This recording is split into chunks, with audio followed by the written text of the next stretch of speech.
There are a bunch of camera monitors out there. So what makes this one so special? Well, for one, it can do this. And it can also do this. Pretty cool. My name is Josh Birman. I'm a wedding filmmaker, and I'm gonna be approaching this monitor from that point of view.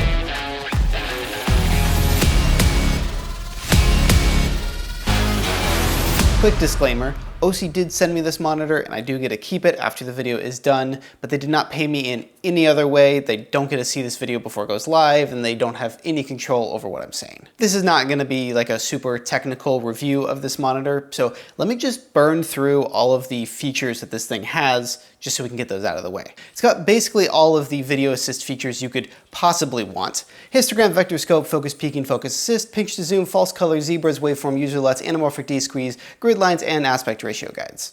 All of the tools in here are very customizable. You can actually choose to have the monitor read your camera's signal, the camera sensor data, before or after a user LUT is applied, which is just fantastic. I love that so much, and honestly, every single monitor that comes out from now on should have that feature.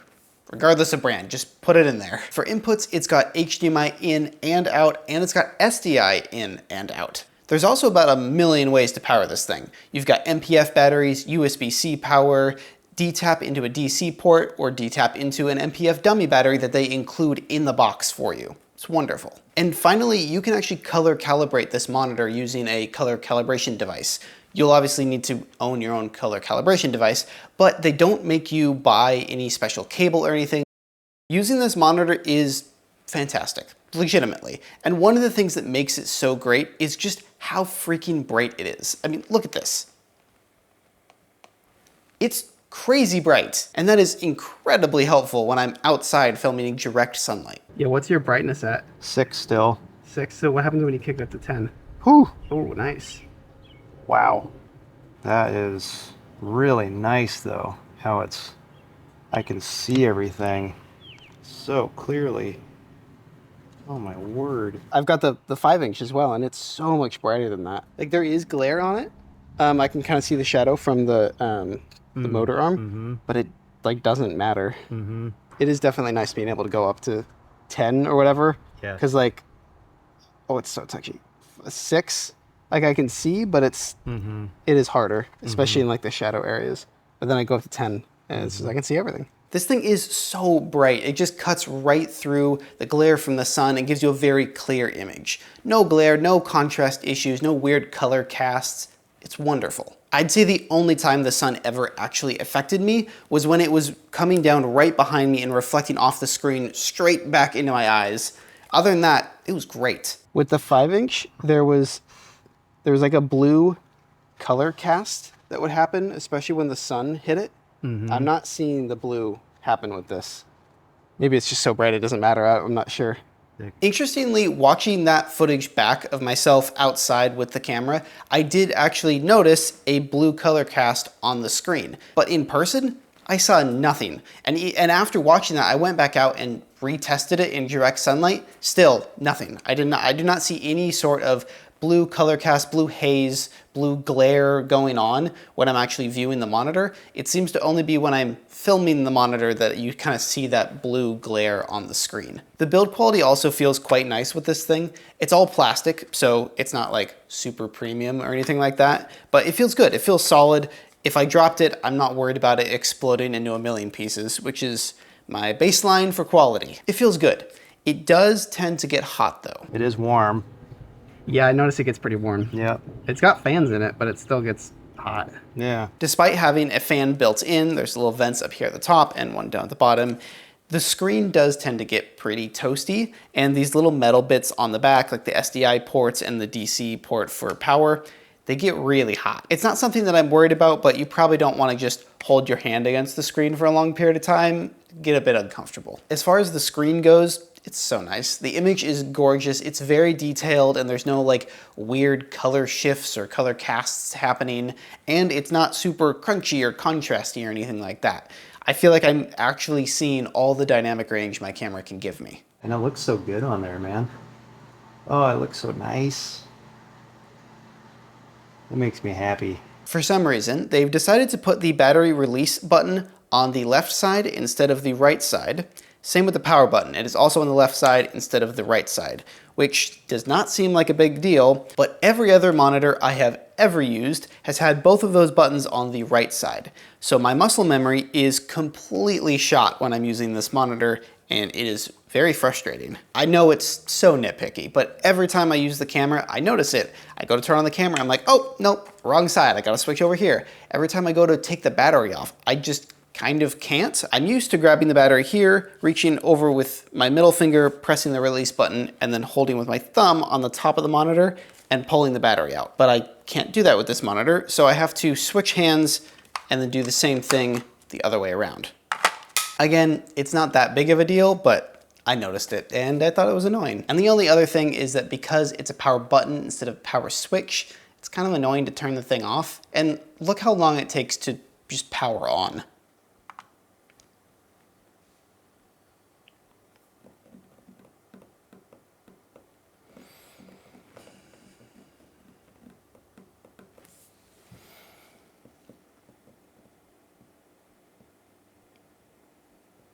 And there it is. And then this is powering it off. 1, 2, 3, go. There it is. I don't know, not the end of the world.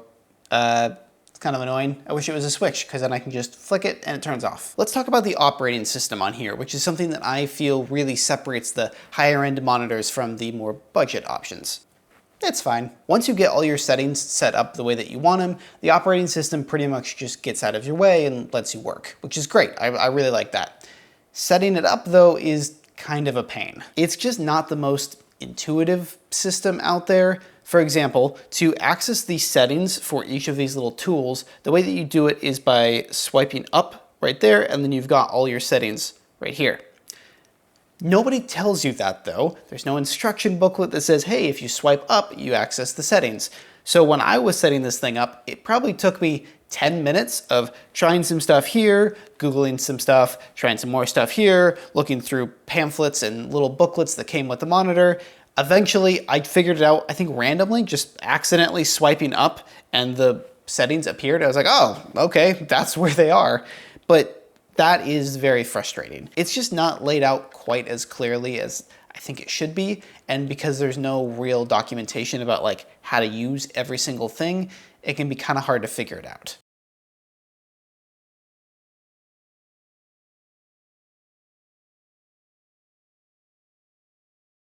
Ultimately, it just kind of feels cheap. And I think if it was a higher end monitor, there would have been more effort put into making the user experience as seamless as it could be. The other thing about the OS on this monitor that I'm not a huge fan of is their page system. Well, correction, I actually really like their page system. You can click right here and access a whole bunch of different pages, each with its own layout of tools that you can set up yourself, and then you can really quickly switch between the different pages, or I can go here and just click on one. That works really well, and I really like that. The problem is that there is no way to copy your settings from one page to the next. So every time you go in to set up a new page, you have to start completely from scratch. No tools on the bottom, you can't copy any tools over, gotta start from scratch. And part of the problem there is if you have gone through and customized the tools, you change the color of the focus assist, you've changed some of the false color settings, anything like that where it's like really fine little details, none of that copies over. So if you want to create a new page that has most of the same settings as your first page, you have to do all of those little tedious things all over again for the new page. I don't like that. It's annoying. And it seems like it would be easy to just make a way to copy one page to the next or make a duplicate or whatever.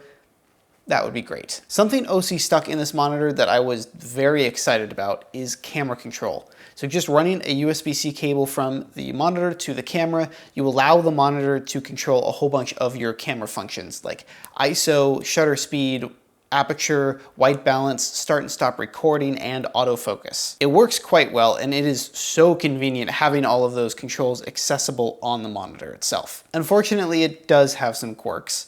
For one, the camera control only works if the monitor is being powered via the MPF battery. You can also use that dummy battery that comes with the monitor, and then you can run DTAP into that, which that's good, at least they provide you that. The other huge caveat is that camera control only works with 26 cameras right now, which is not very many. And some of the cameras that they have in this list are kind of weird. Like they have the Canon 5D Mark IV on that list, but not the R5, which just doesn't make any sense to me. I don't even know anybody who uses a Canon 5D Mark IV at all for video anymore. And for Sony, they've got the FX3 on the list, which is great, glad they have that there, but they do not have the A7S III or the FX30. Instead, they have the ZV-E10 Mark II.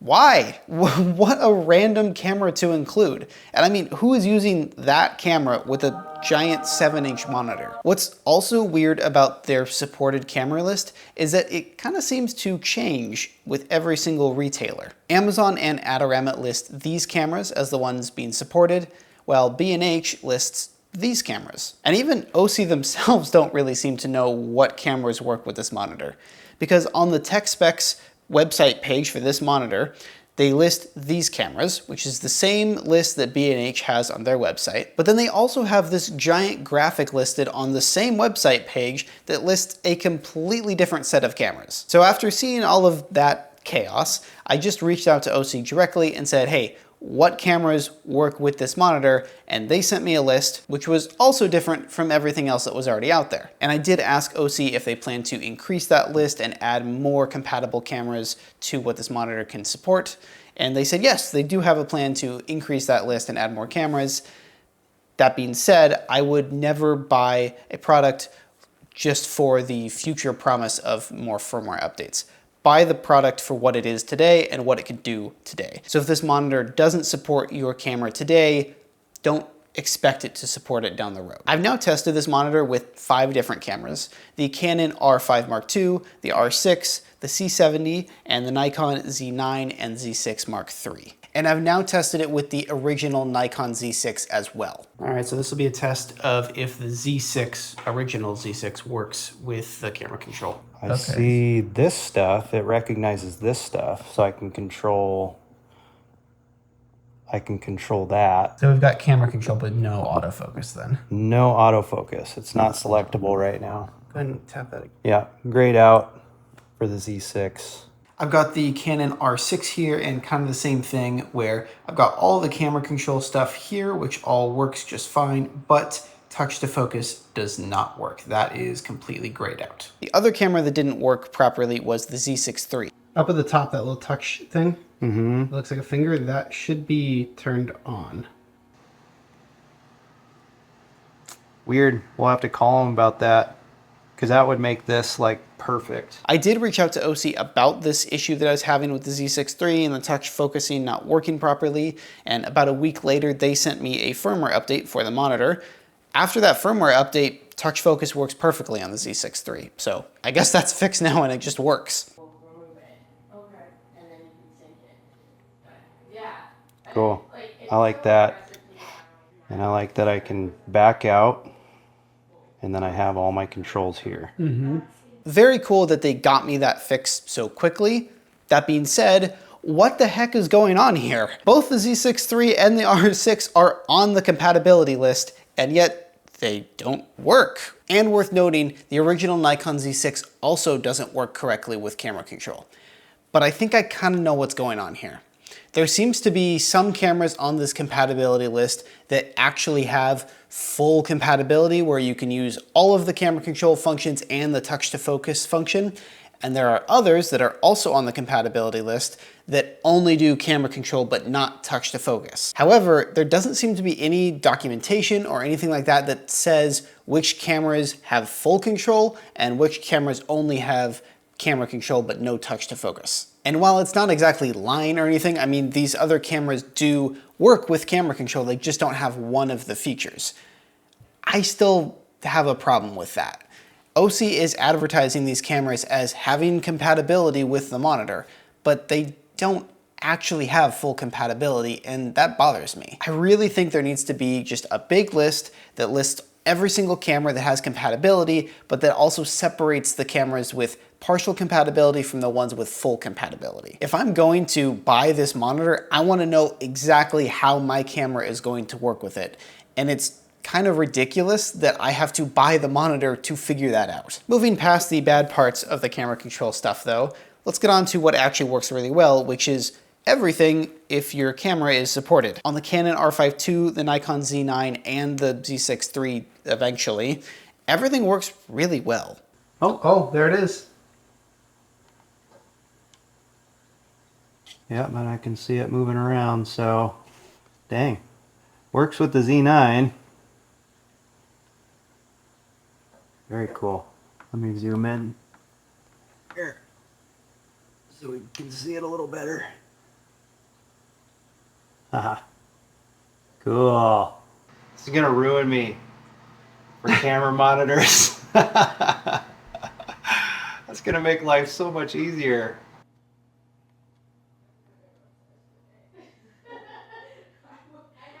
Oh man, I love that. I love that so much. The connection between the monitor and the camera was pretty much seamless. For autofocus, wherever I tapped on the monitor, it would just track that area on the camera, no problem. Kind of nice to grab onto too, because there's no cables in the side. Oh yeah. Like the other monitors, you have to plug it into the side, so it's like you can't grab it by the side, so it almost gives it another handle to just hold the monitor like that in your other hand. Yeah. And it gives me more stabilization, but then all the controls are on this side.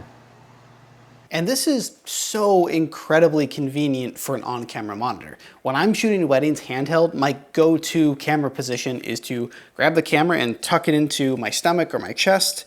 But obviously it's very hard to adjust autofocus when the screen is in your stomach. So being able to just tap to focus on the monitor is amazing. With this monitor, I don't have to worry about the fact that the screen is tucked in here anymore. I can just do everything from there. Before this, I would have to flip the screen out to the side and then kind of like angle my body like this so I still had access to the screen.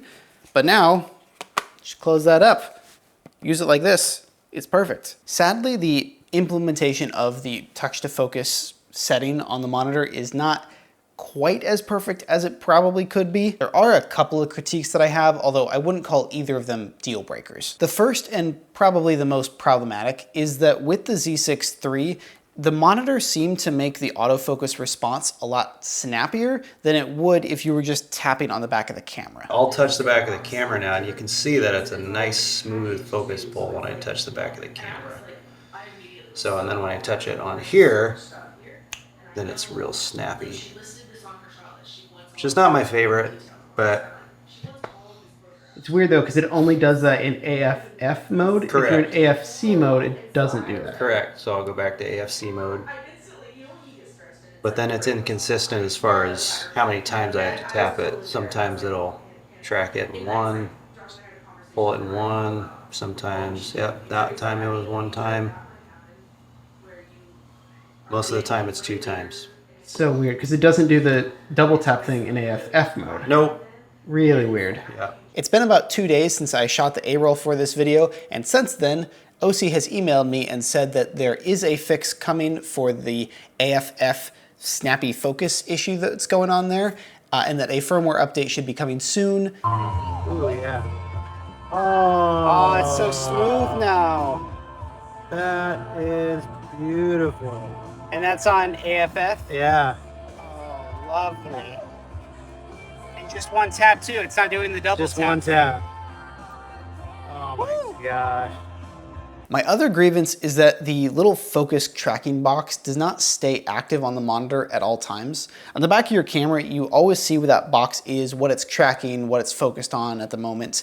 But on the monitor, once you tap where you want to focus, the box appears for a second and then disappears. And then you're just kind of left hoping that it focuses on the right area. You can always look down at the back of your camera and see what's happening there, but on the monitor itself, you're just left with a blank screen. You're not really sure where it's focusing. The problem is that the little box you see on the back of the monitor is not an actual tracking box. The monitor is not tracking anything. The little box that you're seeing is just a visual indicator to show you where you tapped. All the monitor is doing is telling the camera, hey, I want to focus on this part of the image, and the camera is the thing actually doing the focus tracking. So I don't even think that this complaint that I have is even something that's possible to fix. And what you can do as a workaround, if you want to, is send your camera's info display out over HDMI so that it appears on the main monitor. You're gonna have to deal with all the little camera information junk that you have on the back of the camera, but at least that way you could see where the tracking box is at all times. But critiques aside,